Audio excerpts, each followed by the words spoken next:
The 5th Forum of Ministers and Environment Authorities of Asia Pacific commenced today in Colombo under the patronage of President Ranil Wickremesinghe. The event was jointly organized by the Ministry of Environment and the United Nations Environment Programme.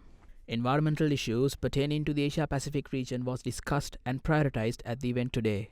The Intergovernmental Panel on Climate Change estimates that global warming is likely to reach 1.5% centigrade between 2030 and 2052. Sri Lanka has constantly been placed among the top risk of extreme weather events by the Climate Risk Index annually released by German Watch. Although Sri Lanka's emissions are globally negligible, amounting to merely 0.03%, we in our ambitious NDCs have set targets for 2030 to achieve a 14.5 reduction of GHG emissions, a 70% electricity generation through renewable sources, 32% of forest cover, weaning of coal power by 2042 and reaching net zero by 2050. The Climate Prosperity Plan of Sri Lanka, launched at COP27, aims at rapid augmentation of nature-based solutions, including renewable energy. The Net Zero 2050 roadmap for Sri Lanka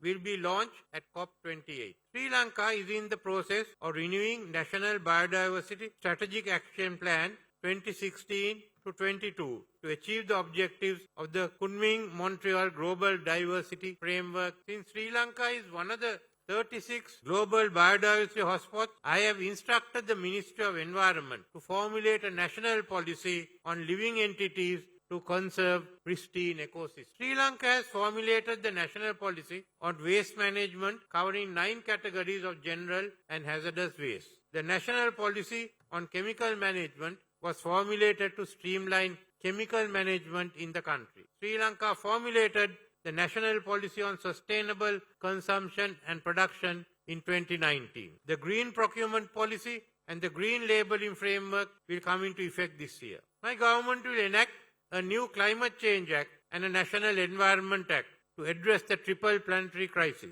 in the context of new knowledge and practices. We are starting our transition to a green economy. But there is a cost. The Climate Prosperity Plan, which spans from 2023 to 2042, will require $26.5 billion.